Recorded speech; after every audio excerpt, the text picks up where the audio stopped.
de el Acuerdo Nacional por la Integridad Electoral, que es un esfuerzo de la organización civil, de la sociedad civil organizada. Organizaciones de la sociedad civil se organizaron para pedirle al INE, al Tribunal Electoral del Poder Judicial de la Federación, a instituciones académicas que vigilaran la calidad de los comicios que se están celebrando actualmente, bajo una visión: vigilar y señalar las principales faltas a la integridad electoral que se estén dando en este proceso electoral. Y claro, también señalar aciertos, pero sobre todo señalar esas faltas a la integridad con la finalidad de hacer correcciones al momento y con la finalidad de que las elecciones sean los más justas, lo más limpias posible. Este Acuerdo Nacional por la Integridad Electoral se comprometió a realizar 6 informes.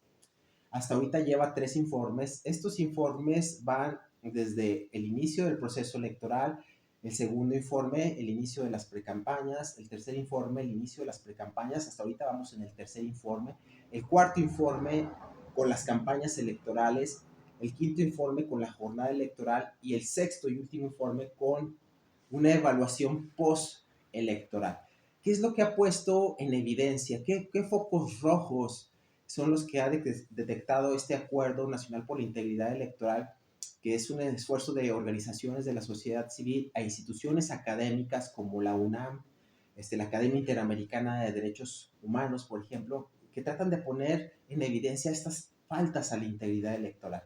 Bueno, desde el inicio del proceso electoral, que inició en septiembre de 2023, con la primera sesión que celebró el Consejo General del Instituto Nacional Electoral, se caracterizó por una incertidumbre normativa previo al inicio del proceso electoral. Los que somos de México vimos con atención cuál fue el desenlace primero del Plan A de la reforma electoral que pretendía modificar varias disposiciones de la Constitución Política de los Estados Unidos Mexicanos para cambiar por completo el sistema, y con la finalidad, se veía que la finalidad era tener una captura, un control en la organización y en las autoridades electorales. Esa era la finalidad que se perseguía por parte de quien propuso la iniciativa, el presidente de los Estados Unidos Mexicanos. No se concretizó el plan A y luego surgió el plan B. Hicieron una reforma legal amplísima, que también esas reformas traían muchos aspectos inconstitucionales porque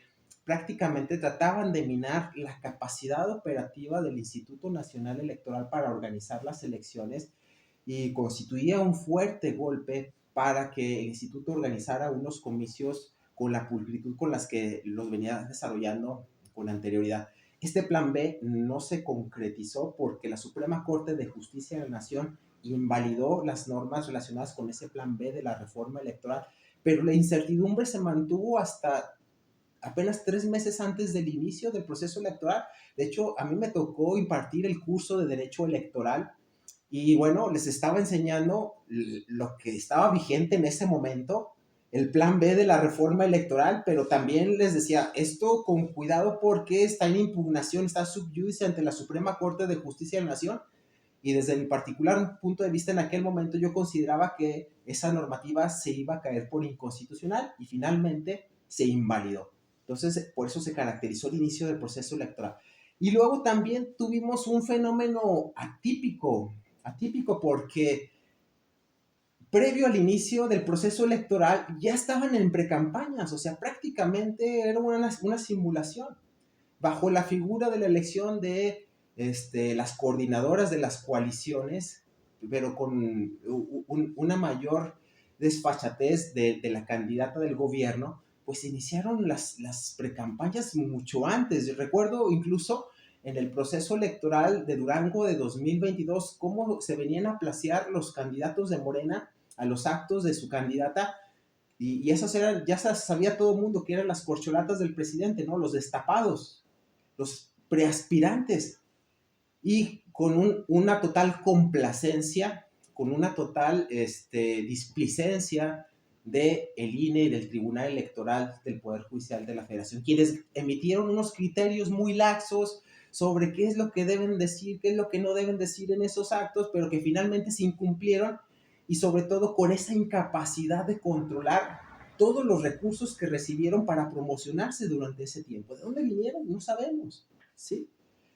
Entonces, esto acompañado de esta debilidad institucional, ¿no? Porque el presidente de la República todos los días descalificaba a las autoridades, el presupuesto no se los autorizaron en sus términos para organizar una elección adecuada, recortes presupuestales y una serie de situaciones como por ejemplo, hay magistraturas que no se han designado. En la sala superior, el principal órgano que va a declarar la validez de la elección en México está incompleto en este momento, está funcionando con 5 de 7 magistrados. Y para calificar la elección presidencial requiere de 6 magistrados como mínimo. No se han nombrado 2 magistrados. Ahora, el Instituto Nacional Electoral, desde que sustituyeron a 4 consejeros electorales en marzo de 2023, que salió Lorenzo Córdoba, el entonces presidente, y otros 3, y pusieron algunos afines al partido del poder, pues no han tomado los acuerdos para designar a los titulares de las direcciones ejecutivas y técnicas principales del INE, y ahorita se mantienen en el encargados de despacho, que dijo el Tribunal Electoral que ellos se iban a mantener ahí hasta en tanto se pusieran de acuerdo. Y esto presupone que no hay consensos, transgrede esa finalidad deliberativa del órgano, que es el Consejo General, y le da una amplia discrecionalidad a la consejera presidenta para designar a quien le plazca. Y bueno, eso genera sospechas de captura porque ha designado como titulares de dichos órganos a gente afín a la cuarta transformación, al proyecto del presidente. Así estamos ahorita con este tema. Y eso es lo que pone en evidencia este primer informe del inicio del proceso electoral que va antes de las precampañas. Y sobre todo, un tema que preocupa es el de la violencia, ¿no? En aquel momento en el que se emitió el informe, en diciembre de 2023, se habían registrado más de 1.512 episodios violentos de 2018 a 2023 que tenían como finalidad, bueno, o como enfoque, violentar a políticos bajo asesinatos, amenazas, amedrentamientos, ¿sí? Vean cómo está la situación. Y este acuerdo nacional por la integridad electoral se da precisamente en este contexto de polarización política que ha generado el presidente de los Estados Unidos mexicanos con sus conferencias mañaneras, en el contexto de debilitamiento institucional, en el contexto de violencia y una amplia presencia del crimen organizado en las elecciones. Y esto es puesto en evidencia aquí en estos informes. En el periodo de precampaña, que fue del 20 de noviembre al 18 de enero, del 20 de noviembre del 2023 al 18 de enero de 2024, se destacan básicamente los mismos problemas, ¿no? Las precampañas fueron una simulación. Las precampañas, las candidaturas se decidieron con mucho tiempo antes. Ya sabíamos quiénes iban a ser los precandidatos. Las precandidaturas o las precampañas tienen por objeto decidir quién va a ser el candidato entre diversos contendientes. Ninguna de las precandidaturas presentadas tuvo esa finalidad. Ya sabíamos quiénes iban a ser. El INE y el Tribunal Electoral del Poder Judicial de la Federación enfrentan graves crisis internas y eso se pone de manifiesto en dicho informe, ¿no? El INE, con esa incapacidad para tomar acuerdos y designar a los titulares de estas direcciones ejecutivas y técnicas, el Tribunal Electoral del Poder Judicial de la Federación, su sala superior, le renuncian a la presidencia el magistrado presidente en el mes de diciembre, y eso porque se decía en el argot, en el medio, que esto es por presión del presidente de la República. Hubo ese cambio repentino de presidencia, asume la titularidad de una presidenta, pero es evidente la división que existe en el Tribunal Electoral del Poder Judicial de la Federación. Todos los asuntos, 3 contra 2, ¿sí? Los 3 afines al presidente contra los 2 que no son afines al presidente. Entonces, se pone ahí en evidencia esa captura, esa percepción de captura que se tiene sobre las autoridades electorales. Los partidos políticos también están más dispuestos a violar la ley. Este informe, en esta parte de la precampaña, pone en evidencia que a los partidos políticos les interesa más el rédito electoral que obtienen de violar la ley que las multas que les lleguen a imponer. Por ejemplo, en materia de fiscalización de las precampañas, a pesar de que se les impusieron multas por más de 87 millones de pesos, ¿sí? Los partidos políticos aceptaron dichas multas y les reditúa más violar la ley, ¿sí?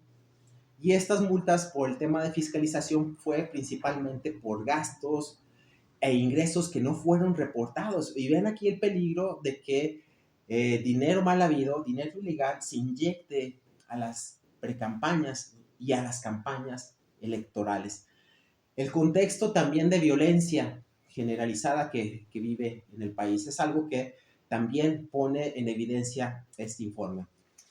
En el informe relacionado con la llamada intercampaña que va del 19 de enero al 20 de febrero, también pone en evidencia un aspecto que, en mi parecer, esto ha sido desde que el presidente de la República inició su gestión, el involucramiento sistemático del presidente de la República en el proceso electoral.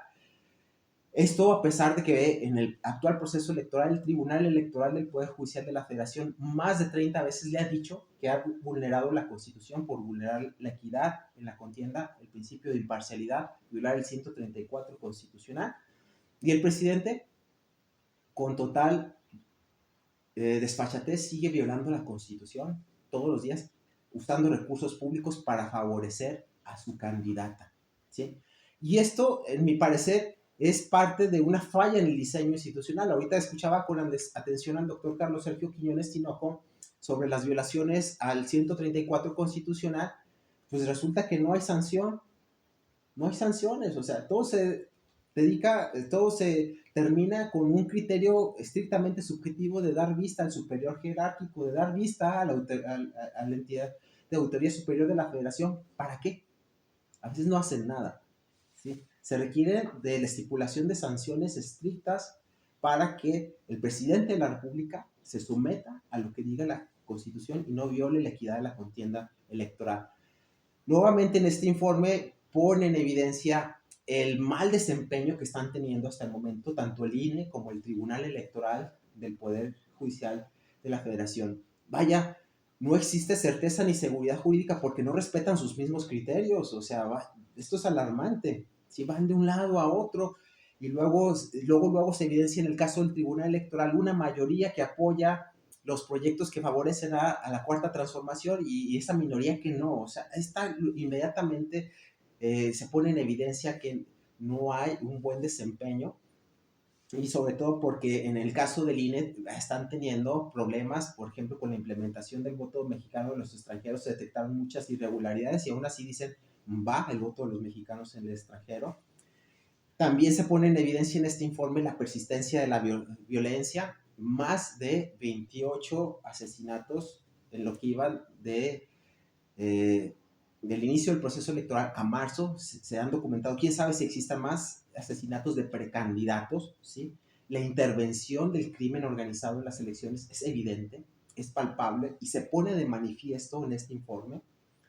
Y un último dato que me llamó la atención en este informe y que hacía referencia a una charla que tuvimos el maestro Fernando Román con los integrantes de la academia, al uso indebido que se está haciendo del procedimiento especial sancionador para acallar el debate en redes y en medios de comunicación, porque los candidatos están haciendo uso de este procedimiento especial sancionador ante la más mínima crítica que realicen los comunicadores y líderes de expresión, pretenden acallarlos, pretenden censurarlos, abusan, y esto impone una carga desproporcionada a los denunciados, porque los denunciados no cuentan ni con los conocimientos para poder defenderse ante las instancias conducentes y bueno, ellos tienen que acudir a un especialista para que les resuelva la cuestión. Pero esto impone de entrada una censura, impondría una autocensura a todos los comunicadores que hagan uso de su libertad de expresión por criticar, por señalar algunas cosas que no les parecen de los candidatos.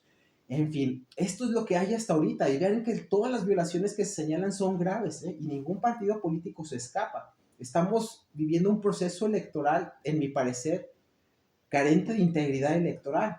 Las campañas electorales se aprecian casi los mismos aspectos que estamos detallando con anterioridad. El presidente sigue interviniendo todos los días, afectando la equidad en la contienda electoral. Sin duda, la presencia del crimen organizado está presente, está latente. Entonces, no sé, no sabemos en qué vaya a terminar. Ante la eventualidad de que se pudiera declarar la nulidad de la elección, bueno, de tenerse también el quórum necesario para declararla, ¿no? ¿A quién le beneficiaría o a quién no le beneficiaría? Porque hay elementos para declarar una nulidad de la elección, ¿no? A mí me parece que por cosas menores, anteriores integraciones del Tribunal Electoral del Poder Judicial de la Federación han declarado nulos comicios subnacionales en México. Y con todos estos elementos me parece que se tiene aquí una buena dosis de irregularidades para anular el proceso electoral en curso. Bien, perdón por extenderme un poquito del tiempo, pero me apasiono mucho con este tema y estoy atento a sus preguntas. Gracias, doctor, gracias a toda la asistencia.